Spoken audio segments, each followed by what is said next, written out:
En la penumbra de un callejón sevillano, el eco de un grito rasgo, el silencio. Mateo, con el corazón latiendo como un tambor, corrió bajo la lluvia, su camiseta empapada pegándose a su piel morena. No era la primera vez que huía, pero esta noche, la ciudad parecía conspirar para no dejarlo escapar. Sevilla, 2025. La ciudad olía a azahar y promesas rotas. Mateo, de 25 años, había aprendido a sobrevivir en los margines. Hijo de un empresario adinerado, Don Rafael Vargas, un hombre de 62 años cuya sola presencia imponía respeto y temor, Mateo creció bajo la sombra de un padre que nunca lo entendió. Desde que, a los 16 años, confesó que era gay, su vida cambió. Rafael lo echó de casa con una maleta y una advertencia. No manches mi nombre. Desde entonces, Mateo limpiaba baños en bares y hotels. Sus manos curtidas por el cloro, su orgullo herido pero intacto. En una taberna del barrio de Triana, Mateo fregaba el suelo mientras los clientes reían y brindaban. La música flamenca llenaba el aire, pero él apenas la escuchaba. Su mente estaba en otra parte, en un recuerdo que lo perseguía. La última mirada de su padre, fría como el mármol, antes de cerrar la puerta de su infancia para siempre. Pero esa noche, algo cambió. Un hombre entró en la taberna. Alto, de unos 40 años, con cabello castaño salpicado de gris y una cicatriz apenas visible en la mejilla izquierda. Se presentó como Javier, un abogado de Madrid que buscaba a Mateo por asuntos familiares. Tu padre está enfermo, dijo Javier, su voz grave pero cálida. Quer verte. Mateo dejó caer el trapo. ¿Enfermo? La palabra le sonó extraña. Como si Rafael, el titan indestructible, no pudiera doblegarse en nada, en ni siquiera la muerte. Javier le entregó una tarjeta con una dirección en el centro de Sevilla. Es urgent. Anadio, sus ojos, de un marron profundo, parecen saber más de lo que dicen. Mateo dudó. ¿Por qué ahora? Después de 9 años de silencio, pero algo en la mirada de Javier, una mezcla de compasión y misterio, lo convenció. Al día siguiente, Mateo se presentó en la mansión Vargas, un caserón de paredes blancas y balcones de hierro forjado. El olor a jasmine del patio lo golpeó como un recuerdo. Ali estaba Rafael, postrado en una cama, su rostro demacrado pero sus ojos fieros. No hubo abrazos ni disculpas. Solo una orden. Siente. He cometido errors, dijo Rafael, su voz quebrada por la tos. Pero no estoy aquí para pedir perdón. Quiero que sepas la verdad antes de que me vaya. Mateo sintió un nudo en el pecho. La verdad. Durante años, había imaginado este momento, pero ahora que estaba frente a su padre, solo sentía rabia y confusión. Rafael le habló de un testamento, de una herencia que lo cambiaría todo. Pero también lo advirtió. No todos quieren que lo tengas. Ten cuidado. Esa noche, Mateo no pudo dormir. La idea de heredar algo de su padre, el hombre que lo desterró, lo llenaba de contradicciones. ¿Era una trampa? ¿Un intento tardío de redención? Mientras tanto, en las sombras, alguien más observaba. Una figura que conoce los secretos de la familia Vargas y que no estaba dispuesta a dejar que Mateo reclamara lo que, según ella, no le pertenecía. En los días siguientes, Mateo comenzó a notar cosas extrañas. Mensajes anónimos en su teléfono. Sombras que los seguían por las calles estrecas de Santa Cruz. Javier, el abogado, reapareció, ofreciendo la ayuda. Pero había algo en el que Mateo no podía descifrar. Era un aliado o parte del juego de su padre. La atracción que sentía hacia Javier complicaba las cosas. Cada vez que sus manos se rozaban al pasar un documento, Mateo sentía un calor que lo desarmaba. Pero no había tiempo para eso. No cuando su vida parecía estar en peligro. La ciudad de Sevilla, con sus callejones y sus secretos, se convirtió en un tablero de ajedrez. Mateo, el peón que nadie esperaba, estaba a punto de mover sus países. Pero cada paso lo acercaba más a una verdad que podía destruirlo. La lluvia golpeaba los tejados de Sevilla, y Mateo, sentado en su pequeño apartamento en el barrio de la Macarena, relía el mensaje anónimo. No eres bienvenido. Alejate o lo pagarás. Su corazón latía con fuerza, pero no era miedo lo que sentía, sino una furia contenida. Había sobrevivido demasiado tiempo como para rendirse ahora. Javier lo visitó esa mañana. Traía un sobre con documentos legales, pero también una botella de vino tinto. Para calmar los nervios, dijo con una sonrisa que desarmó a Mateo. Mientras compartían el vino, Javier le explicó que el testamento de Rafael era más complicado de lo que parecía. La fortuna Vargas incluía propiedades, acciones y una red de influencias que abarcaba desde Sevilla hasta Madrid. Pero había un problema. Clara, la hermana mayor de Rafael, una mujer de 65 años con un carácter delahuercero, estaba decidida a impugnar el testamento.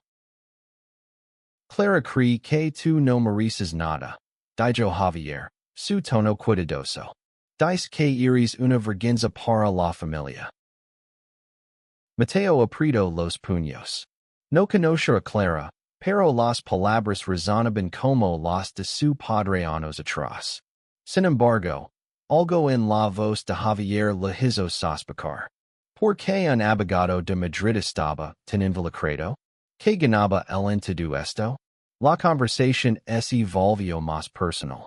Javier confesó que también había enfrentado rechazo por ser gay, aunque nunca entró en detalles. Mateo sintió una conexión, pero también una advertencia interna. No podía confiar ciegamente. Esa tarde, Mateo decidió investigar. Fue a la biblioteca municipal, un edificio antiguo con olor a papel viejo, y buscó información sobre la familia Vargas. Descubrió que Clara no era solo una tía distante. Era una figura poderosa en Sevilla, conocida por su filantropía pero también por su mano dura en los negocios. Había rumores de que controlaba parte del patrimonio familiar a través de maniobras legales dudosas. Mateo anotó todo, sintiendo que cada dato era una pieza de un rompecabezas. Mientras tanto, Javier lo llamó para citarlo en una cafetería en la Plaza de España. La reunión fue tensa. Javier lo advirtió que Clara tenía aliados, personas dispuestas a hacer cualquier cosa para proteger el legado Vargas. Pero cuando Mateo intentó preguntar más, Javier cambió de tema, sus ojos esquivando los de Mateo. Fue entonces cuando un camarero se acercó y dijo que era un papel en la mesa. Alguien te está vigilando, decía la nota. El pulso de Mateo se aceleró. Miró a su alrededor, pero la plaza estaba llena de turistas y nadie parecía sospechoso. Javier tomó su mano por un instante, un gesto que lo sorprendió. No estás solo en esto, murmuró. Pero las palabras, aunque reconfortantes, no disipaban la sensación de peligro. Esa noche, Mientras caminaba por el puente de Triana, Mateo sintió que alguien lo seguía. Giró rápidamente, pero solo vio sombras. Decidió enfrentarse a Clara. Si ella quería guerra, él estaba listo para pelear. Pero lo que no sabía era que Clara no era el único enemigo. En la mansión Vargas, alguien más conspiraba. Alguien que conoce los secretos más oscuros de Rafael y que estaba dispuesto a usarlos contra Mateo. La ciudad, con sus luces titilantes reflejadas en el río Guadalquivir, parecía susurrar una advertencia. Mateo respiró hondo y siguió adelante, decidido a reclamar lo que era suyo, aunque eso significara enfrentar a toda Sevilla. El encuentro con Clara fue como entrar en la guarida de un león. La mansión Vargas, con sus paredes cubiertas de retratos antiguos, parecía un museo de poder y traición. Clara, una mujer alta y elegante, con el cabello blanco recogido en un moño perfecto, lo recibió en el salón principal. Sus ojos, idénticos a los de Rafael, lo estudiaron con desprecio. No sé qué te hace pensar que mereces algo de esta familia. Dijo, su voz afilada como un cuchillo. Eres una mancha en nuestro apellido. Mateo sintió la rabia subir por la garganta, pero se contuvo. No estoy aquí por tu aprobación, respondió. Vine porque mi padre me llamó.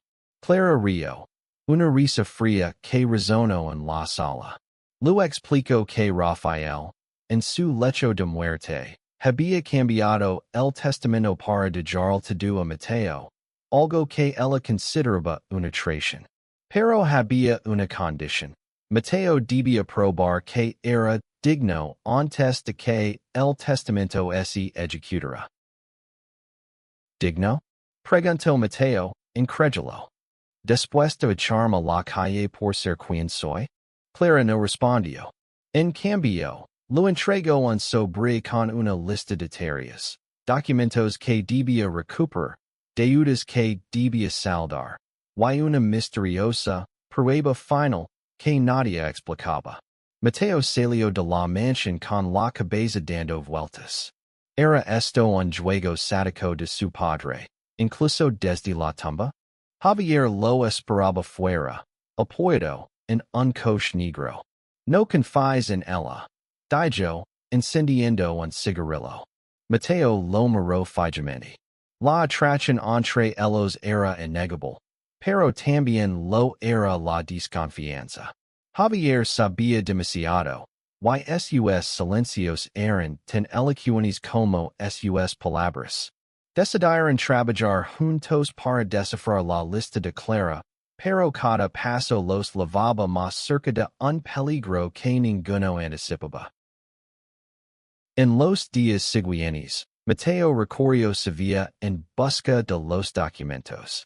Uno lo llevó a un antiguo almacén en el puerto, donde encontró pruebas de que Rafael había estado involucrado en negocios turbios. Otro lo llevó a un convento en ruinas, donde una monja anciana lo entregó una carta escrita por su padre años atrás. En ella, Rafael confesaba su arrepentimiento por haber rechazado a Mateo, pero también mencionaba a alguien llamado el Cuervo, una figura misteriosa que parecía controlar los hilos de la familia. Mientras tanto, la relación con Javier se volvía más complicada. Una noche, en un bar de copas en Alameda, compartieron un beso que los dejó sin aliento. Pero justo después, Mateo recibió otro mensaje anónimo. Javier no es quien dice ser. La duda se instaló como un veneno. ¿Era Javier un aliado o un traitor? El peligro crecía. Una noche, mientras Mateo revisaba los documentos en su apartamento, alguien intentó forzar la puerta. Escapó por la ventana, corriendo bajo la lluvia hasta perderse en las calles de Sevilla. No sabía en quién confiar, pero una cosa estaba clara. La herencia de su padre venía con un precio, y alguien estaba dispuesto a matarlo para evitar que la reclamara. La verdad empezaba a tomar forma, pero a un costo. Mateo, agotado y paranoico, apenas dormía. Cada sombra en las calles de Sevilla parecía una amenaza. La carta de su padre, con su confesión y la mención de El Cuervo, lo obsesionaba. ¿Quién era esa figura? ¿Un socio de Rafael? ¿Un enemigo? Javier insistía en ayudarlo, pero las dudas de Mateo crecían. Una tarde, mientras revisaban documentos en un café del barrio de Santa Cruz, Mateo confrontó a Javier. ¿Quién eres realmente? Preguntó, su voz temblando de frustración. Javier suspiró, apagó su cigarrillo y confesó. No era solo un abogado. Había trabajado para Rafael años atrás, manejando sus negocios más oscuros. Pero también había sido su amante, un secreto que Rafael ocultó incluso de su familia. La revelación golpeó a Mateo como un puñetazo. Javier, con lágrimas en los ojos, explicó que Rafael lo había despedido cuando su relación se volvió demasiado peligrosa. Me rompió el corazón, admitió, pero cuando supe que estaba enfermo, volví para ayudarte, porque sé lo que es ser rechazado por él. Mateo no sabía qué sentir. La conexión con Javier era real, pero también estaba tenida de traición. Sin embargo, no había tiempo para procesarlo. Los documentos que habían reunido apuntaban a una caja fuerte en la mansión Vargas, donde se guardaba la clave de la herencia. Pero llegar hasta ella significaba enfrentarse claro y a quien quiera que estuviera detrás de los mensajes anónimos. Una noche, Mateo y Javier se infiltraron en la mansión.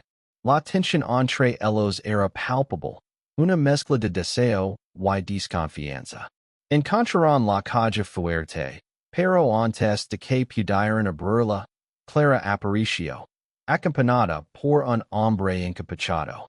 El Cuervo, susurró Javier, su rostro pálido. El enfrentamiento fue brutal. Clara acusó a Mateo de ser un impostor, un intruso que no merecía la fortuna Vargas.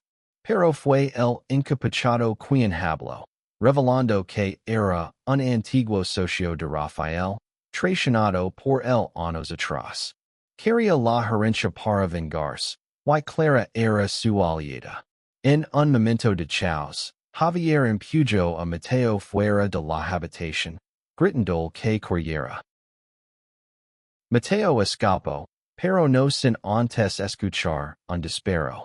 Su corazón se detuvo. ¿Estaba Javier herido? ¿Muerto? Corrió bajo la lluvia, con la llave de la caja fuerte en el bolsillo, pero sin saber si había perdido Alabama único hombre en quien empezaba a confiar. Mateo se escondió en un hostal barato en el barrio de El Arenal, temblando mientras revisaba la llave de la caja fuerte. No podía volver atrás, no después de lo que había oído. Javier, herido o algo peor, era una herida abierta en su pecho. Pero la misión de su padre, esa prueba final, lo empujaba a seguir. Decidió abrir la caja fuerte solo. Con la ayuda de un cerrajero amigo de la taberna, logró entrar en la mansión Vargas de nuevo, esta vez a medianoche. La caja contenía más que dinero. Había cartas, fotos y un diario de Rafael. En él, su padre confesaba no solo su amor por Javier, sino también su lucha interna con su propia sexualidad. Te fall, Mateo escribió. ¿Por qué me fall a mí mismo? Las palabras dolían, pero también sanaban. Mateo entendió que la herencia no era solo riqueza, sino una oportunidad para corregir los errores de su padre. Pero el peligro no había terminado. Claro y el cuervo seguían tras él. Una noche, mientras caminaba por el parque de María Luisa, fue emboscado. Logró escapar, pero no sin heridas. Su brazo sangraba, y su esperanza se desvanecía. Entonces, Javier reapareció. Estaba vivo, aunque herido. Explicó que había fingido su queda para dar el tiempo a Mateo de escapar. Juntos, decidieron enfrentarse Clara y el cuervo. La atracción entre ellos, ahora mezclada con un respeto profundo, los unía más que nunca. Pero la batalla final se acercaba, y no todos saldrían vivos. La confrontación final tuvo lugar en la Giralda, la torre icónica de Sevilla. Mateo y Javier, armados solo con su determinación, se enfrentaron a Clara y el cuervo en la cima. La ciudad se extendía a sus pies, un testigo mudo de la batalla. Clara, con una calma escalofriante, ofreció a Mateo un trato, renunciar a la herencia a cambio de su vida. Mateo se negó. No era solo por el dinero, era por su dignidad, por todos los años que limpió baños mientras soportaba el desprecio de su familia. El cuervo, furioso, intentó atacarlo, pero Javier lo detuvo, recibiendo un golpe que lo dejó sangrando en el suelo. En un acto de violencia, Mateo desarmó a el cuervo y lo redujo, mientras Clara, derrotada, huía. Con el cuervo arrestado y Clara desaparecida, Mateo y Javier se quedaron solos en la torre. Javier, herido pero vivo, tomó la mano de Mateo. Lo lograste, susurró. Mateo negó con la cabeza. Lo logramos. El funeral de Rafael fue un evento discreto, pero cargado de simbolismo. Mateo, ahora heredero de la fortuna Vargas, decidió usar el dinero para crear una fundación en Sevilla, dedicada a apoyar a jóvenes LGBT rechazados por sus familias. Javier, recuperado de sus heridas, se convirtió en su compañero, no solo en la vida, sino en esta misión. La ciudad, que alguna vez lo vio como un paria, ahora lo reconoce como un hombre que transformó el dolor en esperanza. Mateo caminaba por las calles de Triana, y no como el chico que limpiaba baños, sino como alguien que había encontrado su lugar en el mundo. El último párrafo del diario de Rafael, leído por Mateo en la intimidad de su nuevo hogar, lo resumía todo. Hijo, no supe amarte en vida. Pero te digo todo lo que tengo, no para comprarte, sino para que hagas lo que yo no pude. Vivir libre.